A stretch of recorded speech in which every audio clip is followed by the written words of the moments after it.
आज करेंगे हम प्रेजेंट कंटिन्यूअस टेंस। देखिएगा, प्रेजेंट कंटिन्यूअस टेंस आपको बता चुके थे कि आपको प्रेजेंट टेंस का 4 पार्ट्स होते हैं।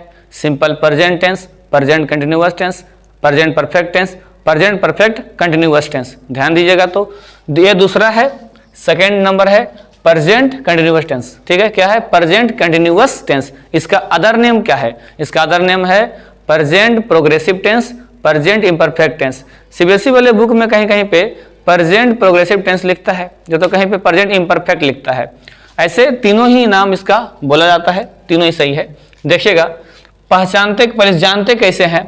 कहता है जब कोई कार्य वर्तमान समय में जारी हो, जब कोई कार्य एक्शंस वर्तमान समय में प्रेजेंट टाइम में क्या हो? जारी हो या हो रहा हो, वही चीज है हो रहा हो का बोध कराता है, उसे प्रेजेंट कंटिन्यूअस टेंस में, है ना, प्रेजेंट कंटिन्यूअस टेंस में उसे प्रेजेंट कंटिन्यूअस टेंस कहते हैं, है ना, जाना जाता है, कहते हैं, दोनों बात है।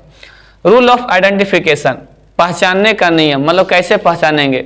एक्चुअली हम लोग हिंदी भाषी हैं और मदर टंग हम लोग का हिंदी है, इसीलिए हम लोग हिंदी से ही पहले पकड़ेंगे। हालांकि आगे जाकर इसका इस्तेमाल नहीं है, रहा रही तो हम हिंदी से पकड़ते हैं, लेकिन एक्चुअल ग्रामर इंग्लिश में इसका कोई मोल नहीं है, जानने का कोई इसका अर्थ नहीं है। तो ध्यान दीजिएगा, देखिएगा, पहले जो पढ़ना पहले पढ़ लीजिए। जिस हिंदी वाक्य के, मतलब हिंदी में जो वाक्य होगा उसके क्रिया के अंत में, मतलब जो वर्ब होगा उसके अंत में देखिएगा कि रहा है, रही है, रहे हो, रहे हैं इत्यादि लगा रहता है, उसे प्रेजेंट कंटिन्यूअस टेंस में जाना जाता है। किसमें? प्रेजेंट कंटिन्यूअस टेंस में जाना जाता है। ठीक है। स्ट्रक्चर देखिएगा, मतलब होता है कि स्ट्रक्चर क्या है, इसका बनावट कैसा है, संरचना क्या है इसका। मैंने सब पहले शुरू क्या आता है, तो subject plus is am are plus verb का चौथा रूप यानी बिफोर प्लस में अदर वर्ड। देखिए, हम ऑब्जेक्ट भी लिख सकते थे, लेकिन यहाँ पे अदर वर्ड लिखे, क्यों? क्योंकि आपको पता चलेगा बाद में कि ऑब्जेक्ट कुछ कुछ नहीं होता है। जैसे I am going to market, इसमें मार्केट जो है कि ऑब्जेक्ट नहीं है। ठीक है, बताता हूँ आगे, इसका आगे बताएंगे आपको क्यों नहीं होता है। जो अफर्मेटिव सेंटेंस, मतलब कि जो वाक्य में निगेटिव ना हो, सकारात्मक वाक्य, subject plus is am are plus before plus में अदर वर्ड होता है, मतलब अदर वर्ड, OW है ना, अदर वर्ड। निगेटिव में क्या होगा? Subject plus is am are plus not plus में before plus other word. Interrogative, interrogative ने पढ़ के इंटेरोगेटिव पढ़िएगा, क्योंकि INTRO इंटेरोगेटिव है, INTRO नहीं है। कई लोग गलती पढ़ लेते हैं, इंट्रो कर देते हैं, इंट्रो एक्सट्रो नहीं कीजिए, है ना। यहाँ पे है interrogative, interrogative, again interrogative, I repeat interrogative. Okay, interrogative क्या होगा? Is am are plus subject plus before plus other word. वही ऑब्जेक्ट भी बोल सकते हैं, लेकिन अदर वर्ड ज्यादा बेटर है। ठीक है। निगेटिव इंटेरोगेटिव सेंटेंस, इसका क्या होगा? Is am are plus subject plus not plus before plus other word. ध्यान दीजिएगा, question mark sign of interrogation जरूरी है।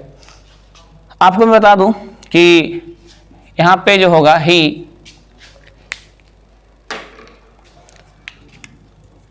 बता दूं आपको, ही, सी या इट या सिंगुलर नाउन या तो सिंगल नेम, इतना के साथ आपका इज का प्रयोग होगा, इज प्लस V4 लगेगा, और वी, यू, दे, इसके साथ जो है आर आएगा प्लस V4 लगेगा, और एक ही ओनली वन बचा हुआ है आई के साथ इकलौता है जो कि एम लगेगा, आई एम प्लस में क्या होगा? V4 हो जाएगा। समझ में आ गया आप लोग को? आई के साथ एम लगता है, केवल आई के साथ एम लगता है, किसी के साथ नहीं लगता। उसके बाद ही, सी, इट प्लस सिंगुलर नाउन अगर है, सिंगुलर नाउन जैसे कि बॉय हो, गर्ल हो, मैन, वुमेन, जितना भी रहे सिंगुलर रहेगा, तो वहाँ पे केवल इज लगेगा, इज प्लस V4 हो जाएगा। अगर वही और यहाँ पे देखिएगा वी, यू, दे, अब प्लूरल नाउन अगर होगा, नाउन कैसा होगा? प्लूरल होगा, तो प्लूरल नाउन होगा, उसके साथ आर प्लस V4 लग जाएगा। जैसे बॉयज, गर्ल्स, है ना, ऑक्सन, मेन, वुमेन, ये सब अगर हो जाएंगे तो हो जाएगा R+V4 हो जाएगा। एग्जाम्पल देखिए, he is going to market, है ना, वह बाजार जा रहा है। आप बताइए कि ऑब्जेक्ट का पता लगाने के लिए हम लोग व्हाट से करते हैं। वह खा रहा है, क्या खा रहा है, आम। वह बाजार जा रहा है, क्या जा रहा है, हो ही नहीं सकता, कहाँ जा रहा है। तो कहाँ का आंसर एडवर्ब ऑफ टाइम बताता है, एडवर्ब हो जाता है, इसलिए हम नहीं कर सकते ऑब्जेक्ट। ठीक है, तो इतना सब लोग स्क्रीनशॉट ले लीजिए।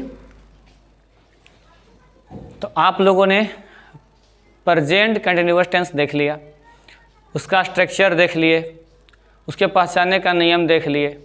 अब चलते हैं इसके यूजेज पे, है ना, इसका प्रयोग पे। Usages of present continuous tense. Rule number 1 देखिएगा, कहता है कि ऐसे कार्यों जो बोलने वक्त जारी हो, मतलब ऐसा काम जो बोल रहे हैं उस समय जारी हो। जैसे किसी को पढ़ते देख रहे हैं, तुम पढ़ रहे हो, मतलब ऐसा है कि हम बोल रहे हैं, वो पढ़ भी रहा है, मतलब वो पढ़ रहा है तब उसको हम बोल रहे हैं। सिंपली बात कह सकते हैं कि ऐसे एक्शंस कार्य जो बोलने वक्त जारी हो, कंटिन्यूड हो, तो इसका प्रयोग प्रेजेंट कंटिन्यूअस टेंस में होता है। जैसे Aditya is playing cricket, Aditya cricket खेल रहा है, मतलब वो खेल रहा है, मेरे सामने खेल रहा है। खेलने का काम क्या है, जारी है। अगर इस बात को ऐसे बोलते, आदित्य क्रिकेट खेलता है, मतलब वो खेलता तो है लेकिन अभी नहीं खेल रहा है, वो सिंपल प्रेजेंट टेंस। आज जो अभी बोल रहे हैं, मतलब हम बोल भी रहे हैं और वो घटना घट रही है, मतलब वो कर रहा है, उसे बोलेंगे प्रेजेंट कंटिन्यूअस टेंस में बोलेंगे। ठीक है, ध्यान दीजिएगा। Ratnesh sir is teaching English grammar, Ratnesh sir English grammar पढ़ा रहे हैं, बात सही है, अभी हम पढ़ा भी रहे हैं आपको, है ना। देखिए तो समझ में आया। पहला रूल क्या कहा कि वैसे एक्शंस, वैसे कार्यों जो बोलने वक्त जारी हो, उसे हम किस में जानते हैं, मतलब वो किस में होता है इसका प्रयोग, प्रेजेंट कंटिन्यूअस टेंस में इसका प्रयोग होता है। रूल नंबर 2 देखिएगा, कहता है नाउ एट प्रेजेंट। ध्यान रखिए, एकदम VVI कर लीजिए, यही आप फिलर में आएगा ज़्यादातर। Now at present, now at present, at the moment, this morning, this evening, currently आदि समय सूचक शब्दों का प्रयोग प्रेजेंट कंटिन्यूअस टेंस में होता है। मैंने क्या कहा, now, this morning, this evening, now, this morning, this evening, at present, at the moment, currently आदि समय सूचक शब्दों का प्रयोग किस में होता है, तो प्रेजेंट कंटिन्यूअस टेंस में होता है, प्रेजेंट कंटिन्यूअस टेंस में होता है। Remember it.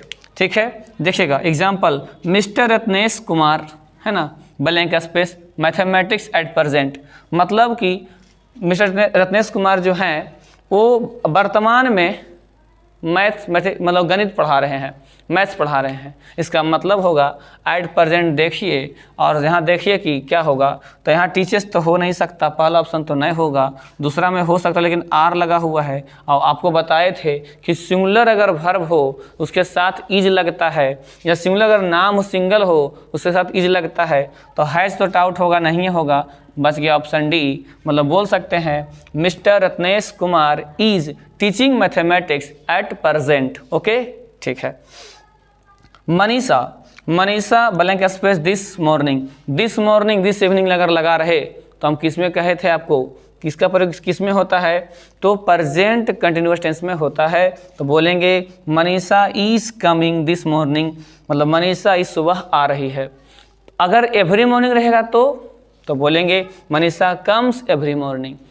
एवरी मॉर्निंग मतलब प्रत्येक सुबह, डेली, एवरीडे, है ना, ये सब का प्रयोग किस में होता है, तो सिंपल प्रेजेंट टेंस में होता है। लेकिन दिस मॉर्निंग, दिस इवनिंग किस में होता है, तो प्रेजेंट कंटिन्यूअस टेंस में होता है। टेक ए स्क्रीनशॉट, है ना, आप इसका स्क्रीनशॉट ले लीजिए और आगे रूल में बढ़ते हैं। अब चलते हैं रूल नंबर 3 में। अच्छा, रूल 3 क्या कहता है, ध्यान से देखिएगा। कहता है प्रेजेंट कंटिन्यूअस टेंस का प्रयोग वैसे अस्थायी कार्य, मतलब अस्थायी मतलब क्षणिक कार्य कर सकते हैं, मतलब ज़्यादा स्थायी ना रहे, टेम्पररी एक्शन के लिए होता है, जो बोलने वक्त तो नहीं हो रहा है लेकिन इन दिनों वह कार्य जारी है। इन दिनों वह कार्य जारी है लेकिन बोलने वक्त नहीं हो रहा है। पहले इसको समझिए हमारी भाषा में, ठीक है। देखिए, जैसे मैं कह रहा हूँ, मैं इसका एग्जांपल क्या है कि Shivam is living in A rented house, मतलब शिवम जो है वो एक रेंटेड हाउस में रह रहा है।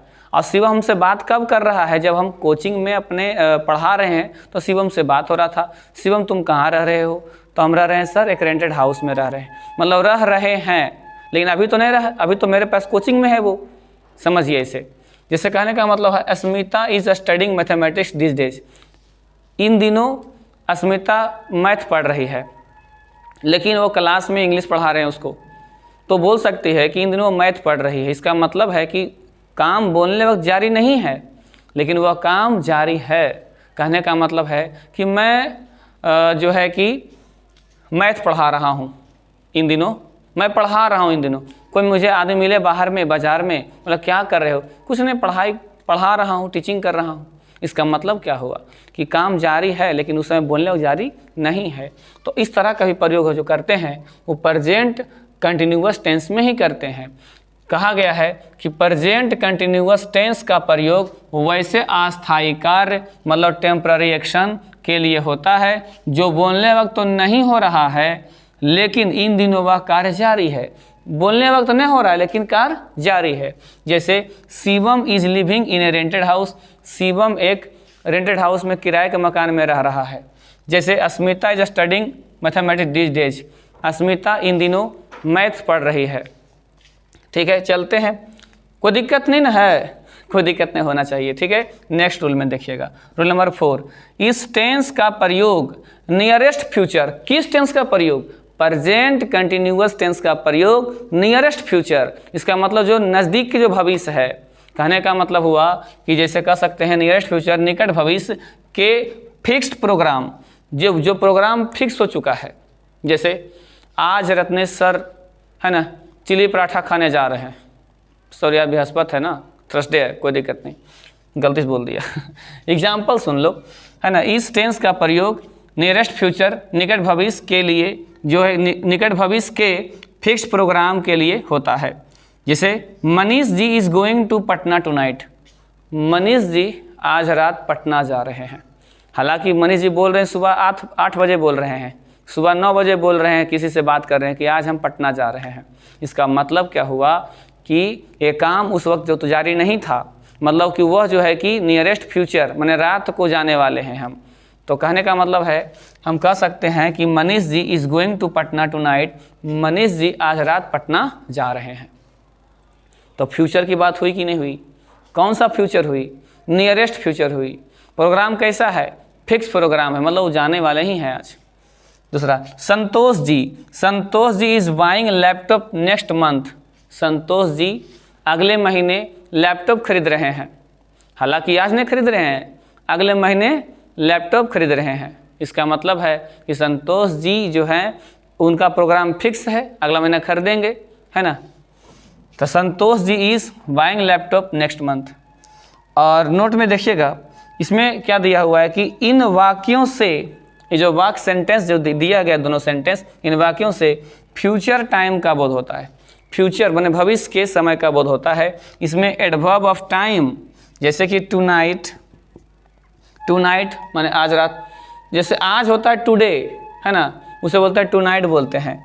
तो tonight, tomorrow, next day, next night, next moment, next week, next month, next year, 5 o'clock, 6 o'clock, 7 PM, 8 PM जे भी रहे, है ना, 9 AM जे भी रहे, उसका प्रयोग निश्चित रूप से इसी वाक्य में होता है, इसी जो टेंस में होता है। तो आई श्योर, आई होप, है ना, आप लोग समझ चुके होंगे। तो अगला जो पार्ट आएगा इसका, पार्ट बी में करेंगे इसका डिस्कस। ये पार्ट ए में इतना कर लिए, ठीक है। तो पहले पेन पेपर में सबको उतार लीजिए, लिख लीजिए, और रेगुलर वीडियो आता रहेगा। एक वोकैब सीरीज आएगी डेली और एक ग्रामर का आएगा। टेंस का भी वीडियो डालेंगे और हम प्रोनाउन का भी डालेंगे वीडियो। दोनों जो विद्यार्थी हैं दोनों बैचों का, इन्हें कोई दिक्कत ना हो। जय हिंद।